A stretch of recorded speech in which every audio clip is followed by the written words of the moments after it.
자, 가평 여가피입니다. 자라섬 재즈 페스티벌에 인재진 예술감독 만나러 왔습니다. 안녕하십니까? 네, 반갑습니다. 네. 안녕하세요. 벌써 12회네요. 네, 이 세월이 빨라가지고 네. 금방 12년이 지났습니다. 처음에는 몰라도 요새는 굉장히 국제적으로 인정받는 페스티벌이 됐습니다. 네, 뭐 10여 년 세월이 지나면서 네. 또 대한민국에서 가장 큰 음악 축제가 됐고 아시아에서 가장 큰 재즈 페스티벌이라는 평을 듣고 있습니다.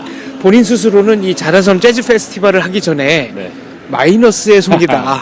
손대는 공연마다 문화적 의미는 있는데 돈은 까먹었잖아요. 아, 그렇죠. 네. 흥행업계의 마이너스 손. 네. 아, 희귀음반 전문 제작자. 네, 이게 제 별명이었죠. 그러니까 본인이 다 떠리로 팔고 나면 그게 수집가들 사이에서 고가에 거래되는. 아, 네. 그 얼마나 희귀음반이면 뭐 지금은 제가 만드는 음반이 제가 없어요.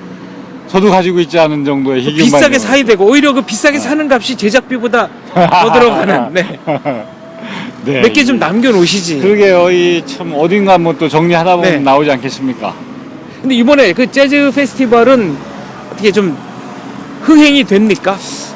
뭐 처음부터 이렇게 큰 흥행을 바라고 한 일은 아니니까요. 네. 근데 예전에 비하면 그래도 많이 좋아졌고 또 많은 분들이 이 참가를 해주시니까 즐겁게 뭐 해마다 준비해 갈 수 있는 그런 정도는 됐다고 봅니다. 금년에는 어떤 아티스트들이 오나요? 올해 26개국에서 네.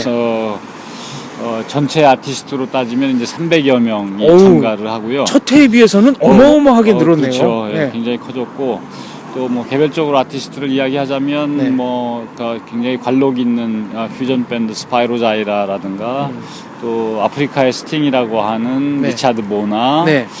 또 뭐 남아공 사람이든가요? 리차드 보나가 카메룬이죠. 예, 카메룬 카메룬에서, 아티스트. 카메룬 네. 아티스트인데 주로 이제 전 세계에서 활동을 하고 네. 있고 또 올해 사실은 그 독일을 그 주제국으로 정해서 네.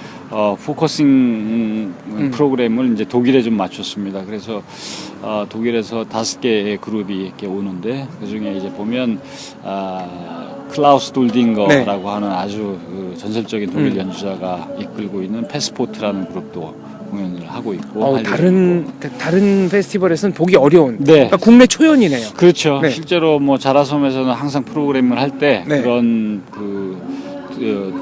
굉장히 뭐랄까요 커팅 엣지한 것도 하고 또 뭐 국내에 많이 알려지지는 네. 않았지만 의미가 있는 아티스트들도 항상 이렇게 프로그램을 해오고 있습니다. 몇 년 전에 대박이 날 거라고 자신을 하면서 그 포도주 끓여갖고 만든 음료수 뱅쇼였던가요? 뱅쇼? 네, 뱅쇼. 네. 근데 그거 안 팔려가지고 왜 안 팔렸죠? 아니 그때 처음 만들었을 때는 네. 이게 날씨가 좀 추워야 이게 잘 팔리는데 네. 그해 유난히 좀 따뜻했어요. 그 전에는 비 많이 왔잖아요. 그렇죠. 네. 근데 이제 지금은 그 뱅쇼도 또 개발이 계속 되니까 네. 맛도 훨씬 좋아지고 또 올해 금년에도 파나요? 네, 그럼요. 그래서 올해 날씨가 좀 추워질 거로 예상이 돼서 네. 뭐 많은 판매가 예상됩니다. 국내에 뱅쇼 문화를 처음 선도한 건 맞는데 자라섬 재즈 페스티벌 할 때는 안 팔려가지고 네. 직원들이 1년 내내 뭐 회식할 때마다 그 뱅쇼를 마셨다는 소문이 그렇죠. 있습니다. 우리가 그걸 또 이 장복하는 그 장기 복용이죠.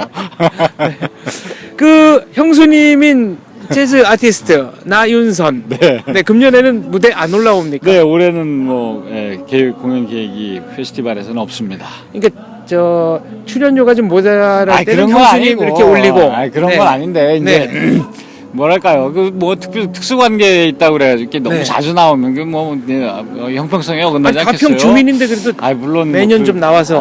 네. 우리가 또 이 가끔 봐야 네.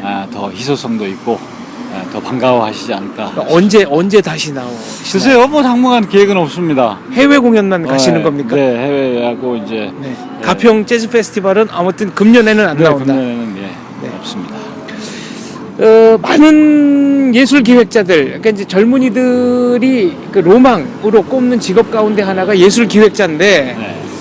꿈을 꾸는 거하고 실제로 이렇게 무언가를 만들어내는 거하고 사이에는 참 거리가 멀지 않습니까? 그렇죠. 아무래도 괴리가 있을 수밖에 없는데 그래서 사실은 우리 그 회사에 네. 사운이 두 개가 있어요. 뭐죠? 네, 그래서 첫 번째가 뭐냐면 꾹 참자예요. 아, 꾹 참자. 네, 네. 꾹 참자. 그다음에 두 번째가 뭐냐면 안 되면 말고. 아, 그러니까 포기를 해라. 안 되면. 아니지.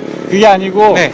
꾹 참고 열심히 하다 보면 네. 근데 사실 재미있는 게 그 안에서 굉장히 여러 가지 다른 길들이 생겨요. 네. 예, 그럴 때에 그런 이제 바리에이션을 우리가 충분히 활용하면 내가 당초에 했으려고 생각했었던 그 한 가지만 답이 있는 것이 네. 아니라 이런 예술기획과 관련하여서는 굉장히 여러 가지 길들이 있다라는 의미에서 하는 말씀입니다. 10여 년째 거의 홀로 분투를 해오시면서 이제 이게 세계적인 축제가 됐는데 이것만큼은 정말 예상치 못했던 어려움이었다.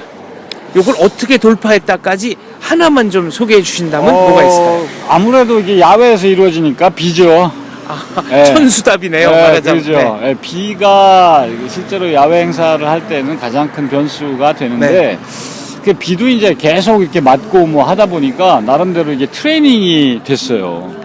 그래서 사람들이 자라섬 재즈 페스티벌이 비를 먹고 자란 축제다라고 이야기를 할 정도로 자기들이 이제 우비도 갖고 그렇죠. 오고. 네. 관객들이 다 준비를 해가지고 오기도 네. 하고 그다음에 일하는 우리 스태프들도 비가 와도 뭐 거의 동요하지 않고 첫 행가에는 예상외로 비가 막 폭우가 쏟아져가지고 실제로 그죠. 첫 해 네. 비가 제일 많이 오고 사실은 4회 때까지 비 강수량의 차이는 있지만 계속 비가 네. 왔습니다. 네.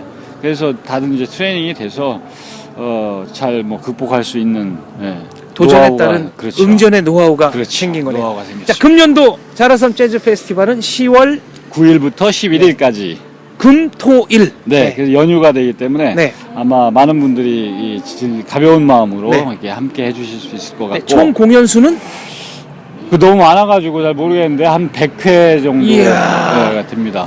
그러니까 3일 내내 패키지가 7만 원이든가요? 아니에요. 그 이틀이 7만 원이고 네.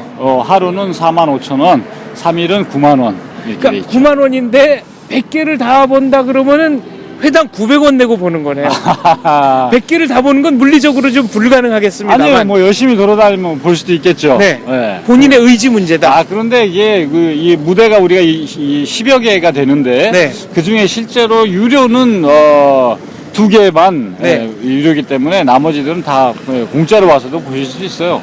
알겠습니다. 네. 그럼 이제 자라섬 재즈 페스티벌에 대한 자랑 한마디, 그리고 이 예술 디렉터를 꿈꾸는 이 젊은 청춘들에게 이것만큼은 꼭 들려줘야 되겠다. 이 두 마디를 마무리 멘트로 해주십시오. 이 자라섬 페스티벌의 자랑이다라고 얘기하면, 네, 제가 보기에 거의 유일하게 온 가족이 함께 할 수 있는 음악 네. 축제. 라는 것이 네. 자랑이고요. 그 다음에 이런 기획 일을 하고 싶어 하는 후배들에게는 글쎄요, 네, 액션이 중요하다는 거죠. 말로만 하지 말고 네. 실천해라. 네. 네. 무엇이든 실천하는 속에서 또 다른 방법들이 생기니까 행동에 옮기는 것이 가장 중요하다고 봅니다. 알겠습니다. 지금까지 마이너스의 손이 아닌 마이더스의 손, 자라섬 재즈 페스티벌의 인재진 예술 총감독이었습니다. 감사합니다. 감사합니다. 감사합니다.